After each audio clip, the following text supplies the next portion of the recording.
what we often do is kind of, um, you know, coach coach our clients through the understanding of the kind of the implications of what we're doing with a design. So for example, if you want to relocate a stair, that has major structural implications and considerations that they may not be thinking about. Or if you want to you know put a stove in, that's got to be vented and make we need makeup air and um opening walls, structural implications. So I think often we say that we're seeing we're seeing the project through many different lenses that they may only be seeing one or two.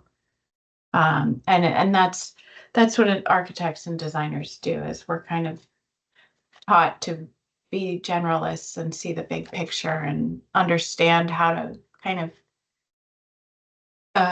weigh and create value in these design decisions that make them practical, make them feasible, and make them appropriate for the home.